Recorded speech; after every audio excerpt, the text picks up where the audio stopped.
At 11 p.m. in San Francisco, the city beds down.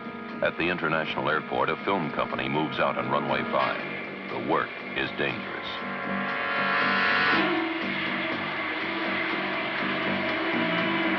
Three weeks later, north of the city, a man wrestles his machine through a bend. He started in films as an actor.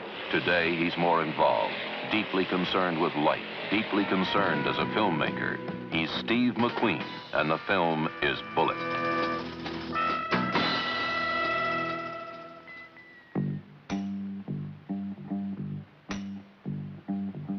In the beginning, we felt that we should start off working in close harmony at a racetrack so that Bill Hickman and myself would be used to working close to each other at high speed.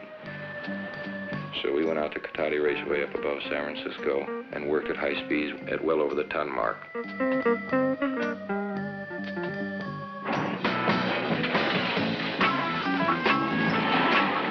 Highly bred cars are capricious. The men who drive, like Hickman and McQueen, are sensitive to every twitch of the wheel. They react with strength and pinpoint timing. It was very hairy, and that's something that I'd want to do real quick.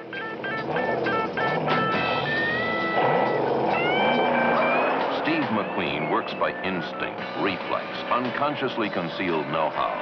Above all is his reverence to authenticity. This is the story of his commitment to truth. The electric atmosphere of the city's biggest, busiest hospital is given an extra jolt when one of its wards turns into a location for the solar production of Bullitt. The thing we tried to achieve was not to do a theatrical film, but a film about reality. So we did shoot actually in a hospital, and instead of using actors for doctors, we used doctors. Instead of using actresses for nurses, we used nurses. Three men on a hospital bed probe reality. Writer Kleiner, Steve McQueen, and director Peter Yates. Steve digs into characters in such a way as to bring up an original way of portraying an emotion. I mean, he really works like mad to find a way which is right for him and which he can believe in. Peter Yates also finds Robert Vaughn as another of the new breed of actor who digs into a character to bring out an emotion.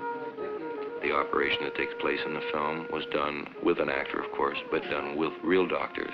The feelings, the sensitivities that were in that hospital, this is the kind of a reality that's important in motion pictures. If you try to act it, it doesn't quite come across as if you're really doing it.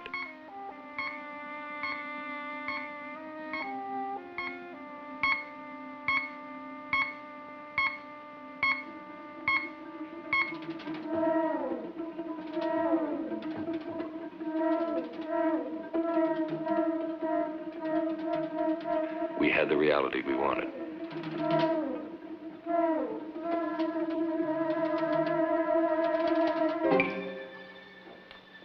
Doctor, I need your help. What is it? I want this kept open. If Chalmers finds out that Ross died, he's going to fold this up. And I want the man killed. I understand. I'll take the responsibility. All right.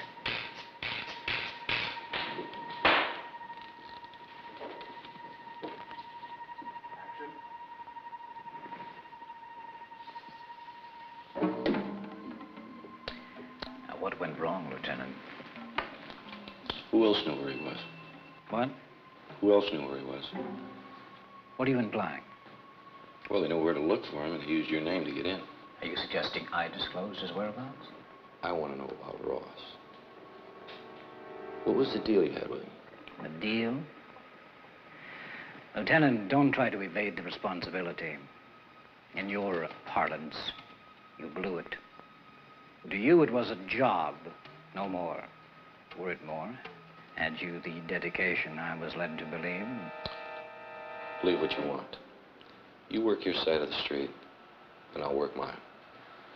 Lieutenant, I shall personally officiate your public crucifixion. Cut it! Shooting a film entirely on location does have its problems. One of our locations was the architect's office where Jacqueline Bisset, who plays my girlfriend in the film, worked. And these people who worked there, of course, were very dubious about a motion picture crew coming in with sound equipment and cameras and interrupting their work. They were very courteous, and they showed our actors how to work the slide rulers, how draftsmen would be, how they would act.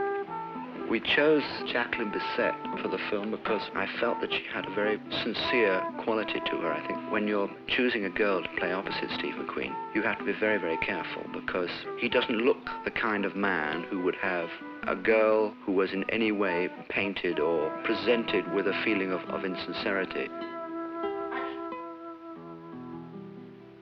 What's the velocity per second of a 5-inch pipe? Oh. Look to the extreme right. Now go down the column till you find 600. Got it. Now go across till you find the 5-inch pipe column. What does it say? 9.8. Now find me the loss in feet. In feet, huh? 1,800 velocity. Now find me 1,800 gallons per minute and the velocity per second of a 5-inch pipe. What? I lost my place.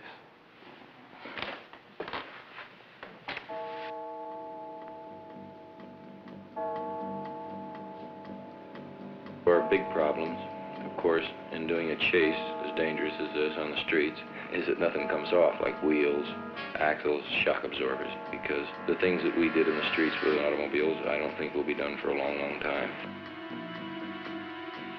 We had Bill Hickman, who was probably one of the finest stunt drivers in the world today, and myself was probably the worst. Then we had both of our minds psyched in together. So then all we had to do was get the stuntmen, which we had 8, we thought were the best, and put them in cars to act as pedestrians, so that when we were going by them at well over 100 miles an hour, we knew what they were going to do, and they knew what we were going to do. And of course, a car coming at that speed, if you lose it and spin it, the men are in great jeopardy. Then, of course, we planned out our route. We were involved in approximately 22 to 30 square blocks. So we had close to 50 people stationed with walkie-talkies in different parts of the city that we were shooting in that would be able to give us clearances when to start and know that everything would be taken care of as far as people accidentally walking into the scene.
Steve McQueen builds a bond between audience and actor with his concern for reality.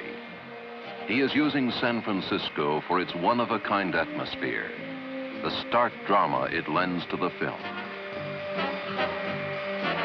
We shot out on the runway, and this again was fairly dangerous because I had to get in front of the airplane and lay flat on the ground and have the wheels go over me. And of course, it had shock waves that lifted me off the cement and slapped me down.